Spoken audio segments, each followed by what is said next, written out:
नमस्कार, स्वागत है आपका वंदे मातरम न्यूज में। मैं हूं गिरजा राव। खबरों में आगे बढ़ने से पहले आइए नजर डालते हैं आज की सुर्खियों पर। बांकी मोगरा नगर पालिका गठन के बाद घिरा विवादों में।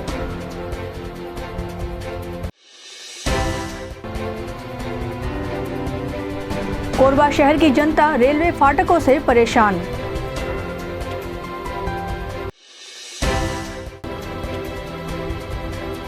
तेज रफ्तार का कहर, कार में जिंदा जले 2 लोग।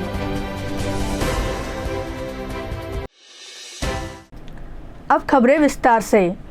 कोरबा नगर निगम से अलग होने के बाद बांकी मोगरा नगर पालिका परिषद के रूप में गठित होते ही विवादों में रही है। चाहे वो शपथ ग्रहण समारोह में बांकी चौक को ब्लॉक करने का मामला हो या शपथ ग्रहण में कांग्रेस लीडर्स को पोस्टर में स्थान न देने का मामला हो। अब इसी कड़ी में नए पालिका का पहला बजट पेश किया जा रहा था, जिसमें नगर पालिका प्रशासन के द्वारा मीडिया को समाचार एकत्रित करने के लिए अनुमति नहीं दी गई। इस विवाद ने तूल पकड़ा और बांकी मोगरा पालिका के प्रशासन के इस औचित्यहीन रवैये के कारण प्रिंट और इलेक्ट्रॉनिक मीडिया ने विरोध स्वरूप पालिका बजट प्रस्ताव का बहिष्कार कर दिया। दरअसल देश के चौथे आधार स्तंभ के रूप में मीडिया को अधिकार दिया गया है, जिसमें निगम की सारी प्रक्रिया को पारदर्शी रूप में जनता को दिखाने की जिम्मेदारी मीडिया की होती है। इस अधिकार से वंचित करने के कारण नगर पालिका बांकी मोगरा ने एक और विवादास्पद कारनामा अपने नाम कर लिया।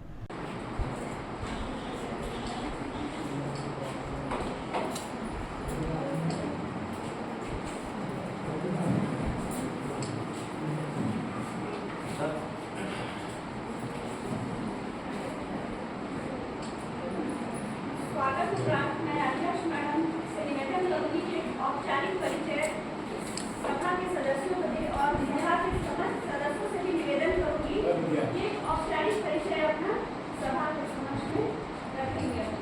सबसे पहले मैं अध्यक्ष मैडम को बुलाऊंगी।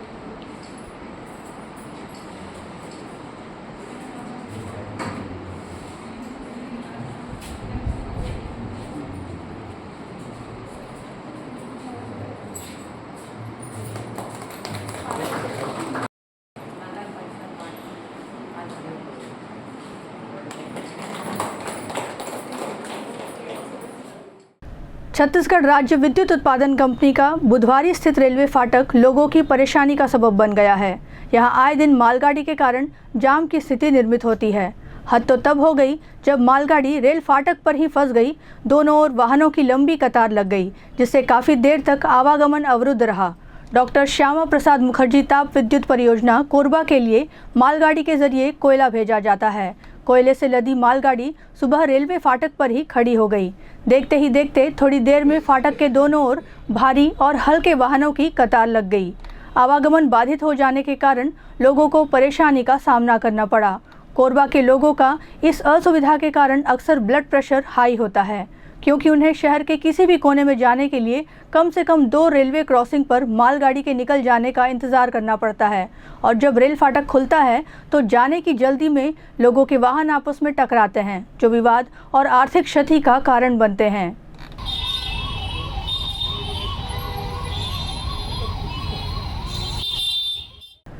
कोरबा के रिजी स्थित केसीएन कंपनी के यार्ड में भीषण आग लग गई। आग में 2 4 पहिया वाहन और कई बाइक जलकर राख हो गए। आग कंपनी यार्ड से लगी वन विभाग की नर्सरी तक फैल गई। घटना सिविल लाइन थाना क्षेत्र की है। सूचना मिलते ही नगर सेना की 3 दमकल गाड़ियां मौके पर पहुंची। दमकल कर्मियों ने घंटों की मशक्कत के बाद आग पर काबू पाया।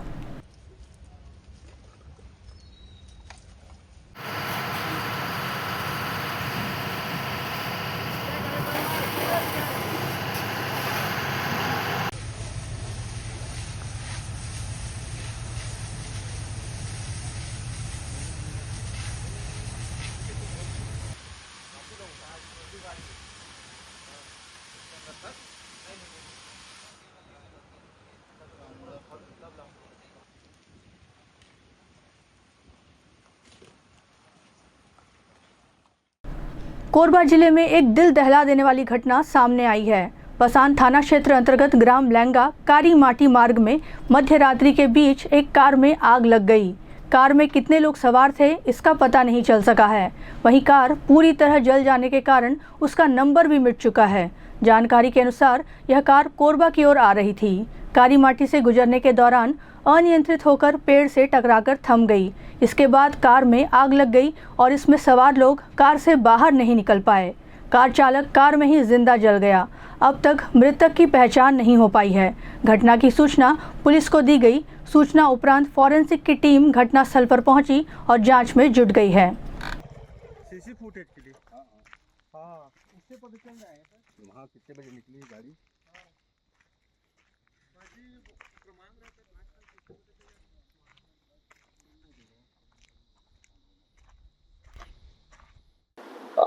काली माटी चौक है, ग्राम लहंगा के पास, थाना पसान क्षेत्र का मामला है ये। और प्रातः पुलिस को सूचना मिली थी कि एक व्यक्ति है और जो गाड़ी में जली हुई स्थिति में वहां पर मिला हुआ है। तो पसान की टीम, पुलिस की टीम वहां पर गई और क्षेत्र के जो आसपास जो सीसीटीवी कैमरा थे वहां पर गए, पूछताछ किए। तो जिस समय पता चला कि करीब 3 बजे के आसपास वो गाड़ी ढाबा में रुकी थी और फिर जो घटना स्थल है वहां पर जाकर एक्सीडेंट हुआ और फिर गाड़ी में आग लगने से संबंधित व्यक्ति की मृत्यु हो गई है। एफएसएल की टीम भी गई थी और जो गाड़ी के चेसिस नंबर, गाड़ी का नंबर है उससे जो वाहन मालिक है उसके संबंध में पता किया जा रहा है। अभी शिनाख्त की कार्रवाई नहीं हुई है। गाड़ी में एक व्यक्ति था, बाकी अन्य डिटेल्स अभी पता किया जा रहा है। कोटपा एक्ट के मामलों में कार्रवाई के नाम पर जिला प्रशासन के द्वारा केवल औपचारिकता निभाई जा रही है। कोरबा शहर में ऐसी कई दुकानें हैं जो स्कूल कॉलेज के आसपास संचालित हैं, जहां बड़े पैमाने पर बच्चों को नशा परोसा जा रहा है, लेकिन उनके खिलाफ कार्रवाई को लेकर विभाग के अधिकारी उदासीन हैं। छोटे मोटे दुकानदारों के खिलाफ कार्यवाही कर विभाग अपनी पीठ थपथपा लेता है, मगर बड़े दुकानदारों के खिलाफ कार्रवाई करने से बचता है। मंगलवार को प्रशासन के अधिकारी ऐसी ही कार्रवाई के लिए निकले थे। अधिकारियों की यह टीम कार्रवाई के नाम पर केवल खाना पूर्ति करते नजर आई।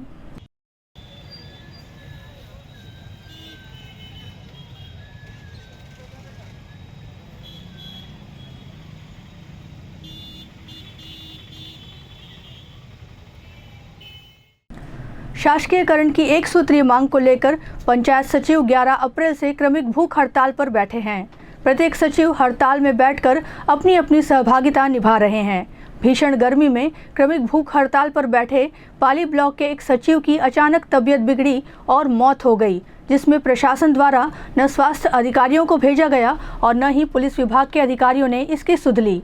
सचिवों का कहना है कि उनकी स्थिति का जायजा लेने भी कोई नहीं आ रहा है, जिस पर उन्होंने यह फैसला लिया कि उनके द्वारा क्रमिक हड़ताल जारी रखा जाएगा। इसके बाद भी यदि प्रशासन ध्यान नहीं देती है तो सामूहिक भूख हड़ताल करने की बात कही गई है। बोले भारत माता की जय, भारत माता की जय। सचिव संघ एकता जिंदाबाद, सचिव संघ एकता जिंदाबाद। हम सब एक हैं, हम सब एक हैं। हमारी मांगे पूरी करो, हमारी। हम लोग 17 तारीख से पिछले महीने की लगातार अपने जायज़ मांगों को लेकर के शासन के समक्ष जानकारी देते हुए लिखित रूप में हम लोग हड़ताल में बैठे हुए हैं, जिसमें एक हफ्ता से हम लोग क्रमिक भूख हड़ताल में इसकी जानकारी शासन को लिखित रूप में दी जा चुकी है। बैठे हुए थे और कल का जो दिन है बहुत ही काले दिवस के रूप में हम लोग सचिव साथी मनाएंगे। कल हमारे 3 साथी जो हैं, पूरे प्रदेश भर से 3 साथियों का निधन जो है भूख हड़ताल करते हुए हो गया, जिसे हम लोग शहीद के रूप में ही देख रहे हैं। उसमें हमारे पाली ब्लॉक से एक हमारे कश्यप भैया हैं, राजकुमार कश्यप जी, उनका देहांत हो गया है। जसपुर जिला से कुनकुरी ब्लॉक से रामेश्वर चौहान जी का हो गया है और साथ में जांजगीर चांपा पिथौरा के मोहित राम साहू जी, ये तीनों जो शहीद के रूप में हम लोग इनको देख रहे हैं, क्योंकि ये हमारी जायज़ मांगे हैं। इसके बारे में शासन को पता है पहले से और साथ में मोदी की गारंटी में इन्होंने हमें वादा किया था कि 100 दिन के अंदर हमें शासीकरण कर दिया जाएगा, परंतु आज 550 दिन होने के बाद, 1.5 साल शासन बनने के बाद इन्होंने हमारा मांग पूरा नहीं किया। इसलिए विवश होकर हमको भूख हड़ताल में बैठना पड़ा और ये भूख हड़ताल करते हुए हमारे 3 साथी जो है शहीद हो गए। बहुत ही दुख का विषय है। इसमें आज पूरे छत्तीसगढ़ के 146 ब्लॉकों में उनको 11 बजे जो हम लोगों ने श्रद्धांजलि अर्पित की है और उनके परिवार वालों के लिए बहुत ही दुख व्याप्त किया हुआ है और साथ में शासन के लिए सद्बुद्धि भी मांगी है भगवान से, ताकि कम से कम जो शहीद हो गए हैं, जो मृत हो गए हैं, उनके परिवार की भविष्य के लिए कम से कम शासन अपने मांगों को, जो उन्होंने मांगा था, जो माना था उन्होंने, हमारी मांगों को माने। कल जो घटना हुई पाली में कैसे हुई हड़ताल की राजनीति? जी, क्योंकि आप देख रहे हैं गर्मी का समय है और क्रमिक भूख हड़ताल में प्रति दिवस हमारे साथी में से 5 या 10 साथी जो हैं ईमानदारी पूर्वक सुबह जो 10:30 बजे से भूख हड़ताल में बैठते हैं, शाम को 5 बजे तक के। तो इसी बीच वो बैठे हुए थे, जिसमें उनका स्वास्थ्य खराब हुआ और स्वास्थ्य खराब होने के बाद तो हम लोगों ने आनन फानन में उनको हॉस्पिटल भेजा, जहाँ पे बताया गया कि वो बेहोश हैं और बेहोश होने के बाद हृदयाघात से उनकी मृत्यु का ऐसा डॉक्टरों ने प्रमाणित किया उनको।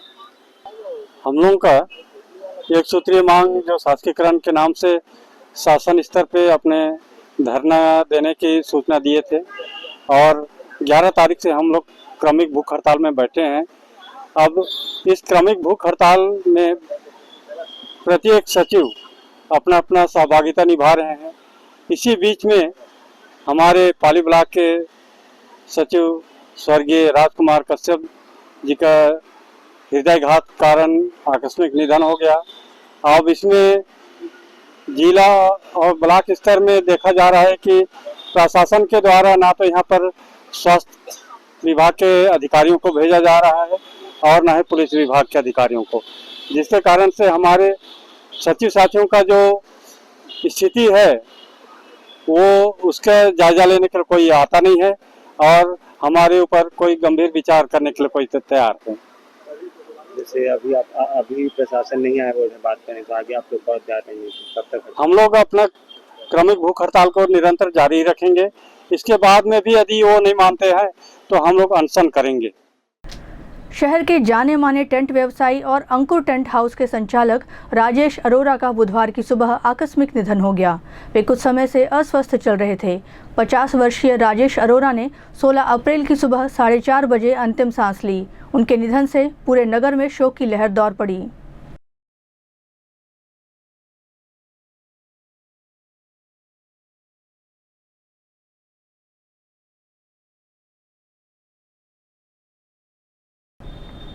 पुलिस द्वारा जिले में अवैध शराब, मादक पदार्थों एवं अन्य प्रतिबंधित वस्तुओं के विरुद्ध लगातार विशेष अभियान चलाया जा रहा है। इसी अभियान के अंतर्गत जिले के विभिन्न थाना क्षेत्रों में सघन चेकिंग एवं कार्यवाही करते हुए अवैध शराब के विरुद्ध कार्यवाही की गई। बालको नगर पुलिस द्वारा लालघाट क्षेत्र में वाहन चेकिंग के दौरान एक संदिग्ध डस्टर वाहन को रोककर तलाशी ली गई। जांच के दौरान वाहन चालक सरोज पांडे परसा भाटा निवासी के कब्जे से 80 लीटर कच्ची महुआ शराब बरामद की गई, जिसे अवैध रूप से परिवहन किया जा रहा था। वहीं अन्य थाना क्षेत्रों में भी कार्यवाही करते हुए जिले से कुल 171 लीटर महुआ शराब जब्त किया गया है। पुलिस ने आरोपियों को गिरफ्तार कर न्यायिक रिमांड पर भेज दिया।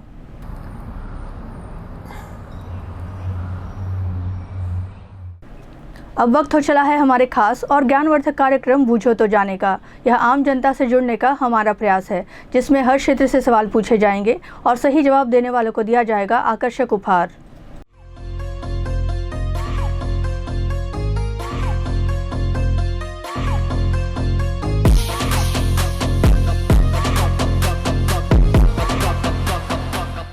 नमस्कार दर्शकों, आप सभी का स्वागत है हमारे खास कार्यक्रम बूझो तो जाने में।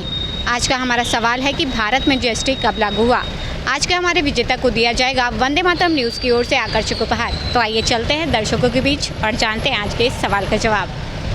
भारत में जीएसटी कब लागू हुआ था? फिक्स मालूम नहीं है, करीबन 1.5 साल पहले।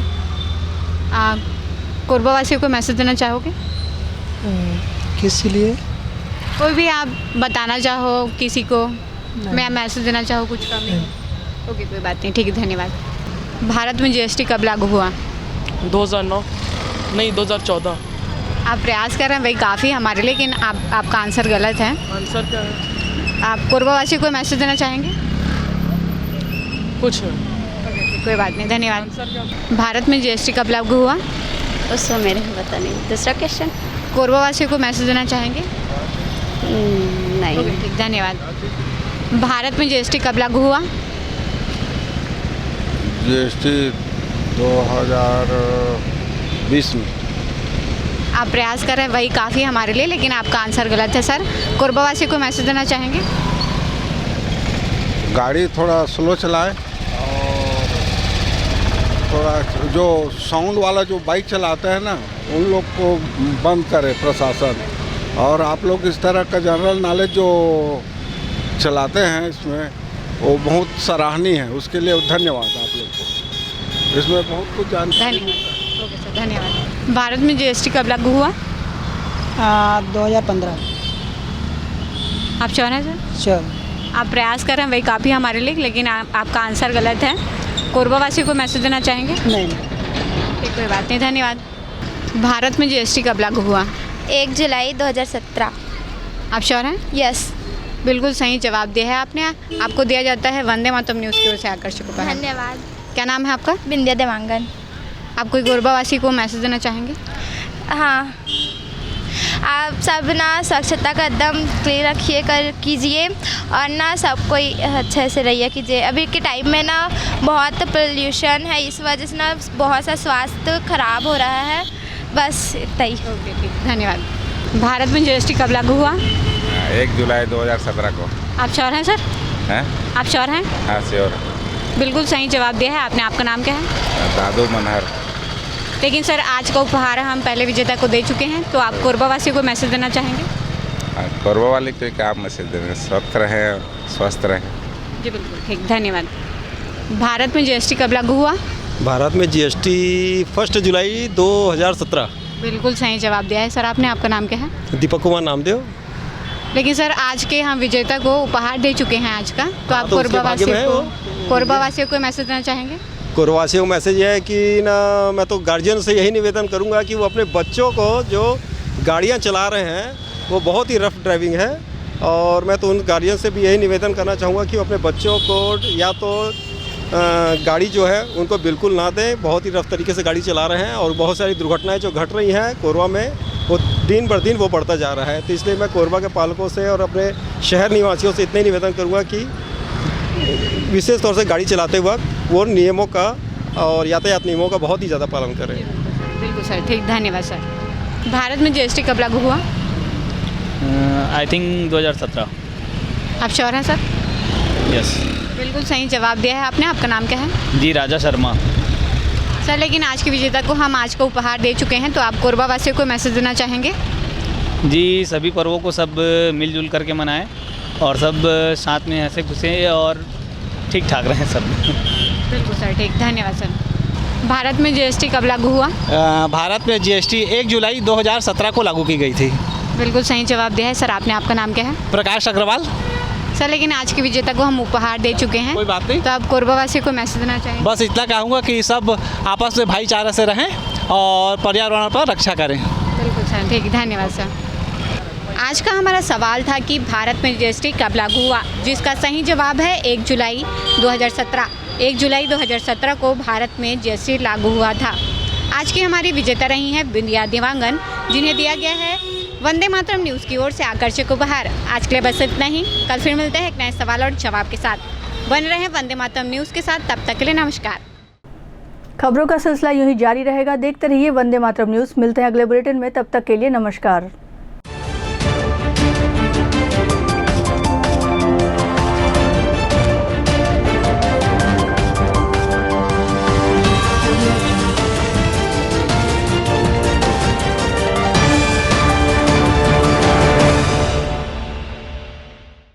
पंजवानी डेंटल केयर दंत चिकित्सालय,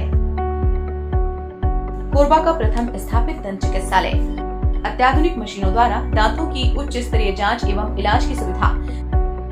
सेरेमिक नकली फिक्स दांत व निकलवाने वाले दांत, फुल सेट बत्ती सी लगाने की सुविधा। टेढ़े मेढ़े बाहर निकले दांतों को ऑटोडेंटिक क्लिप द्वारा ठीक करना।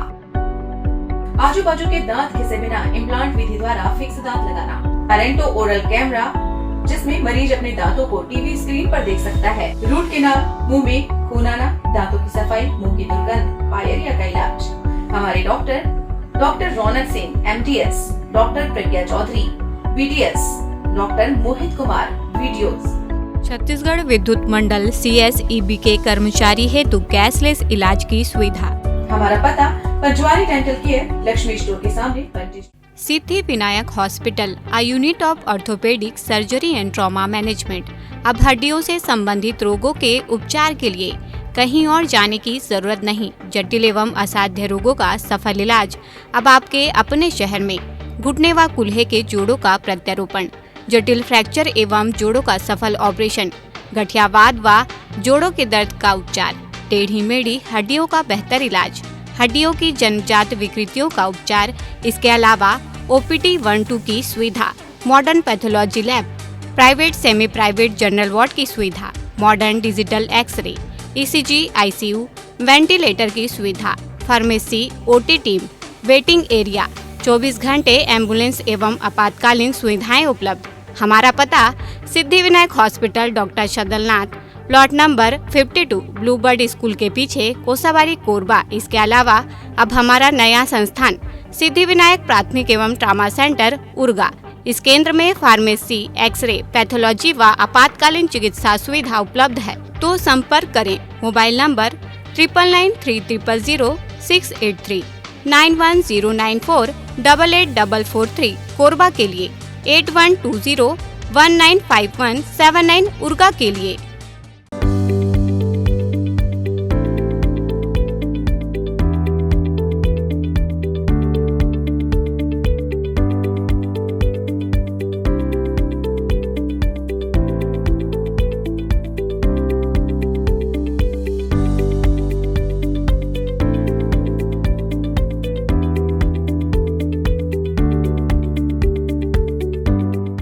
समस्या कोई भी हो, समाधान अवश्य होगा। एक सलाह आपकी तकदीर बदल सकती है। आपकी सभी समस्याओं का घर बैठे 100% समाधान। काले व रूहानी इल्म के बेताज बादशाह बाबा MS खान। वशीकरण व मुठकरनी में माहिर, मात्र कुछ घंटों में तूफानी समाधान। विज्ञापन तो एक बहाना है, हमें तो आपको दुखों से बचाना है, जैसे मनचाहा प्यार, मनचाही शादी, प्रेम विवाह, नौकरी में तरक्की, कारोबार में तरक्की, गृह कलेश, घर में बरकत न होना, सास बहू में अनबन, पति पत्नी में अनबन, सौतन व दुश्मन से छुटकारा, बीमारी में दवा का न लगना, संतान प्राप्ति, जमीन जायदाद या कोर्ट कचहरी का विवाद, पढ़ाई में मन न लगना, फिल्मों व मॉडलिंग में प्रवेश किया कराया, ऊपरी बाधा, चोट खाए प्रेमी प्रेमिका अवश्य फोन करें। वशीकरण में मुठकरनी के सुपर स्पेशलिस्ट बाबा MS खान। मोबाइल 9573127418। आ गया आपके शहर कोरबा में छत्तीसगढ़ी डिज्नीलैंड मेला, जहां आपको मिलेगा टावर हवाई झूला, ब्रेक डांस झूला, टोरा टोरा झूला, ड्रैगन झूला, नाव झूला और भी बहुत कुछ। तो जल्द आइए अपने पूरे परिवार के साथ और मजा लीजिए, खाना खरीदी और चनका। हमारा पता छत्तीसगढ़ी डिज्नीलैंड मेला, बुधवारी बाजार, सर्कस मैदान, कोरबा।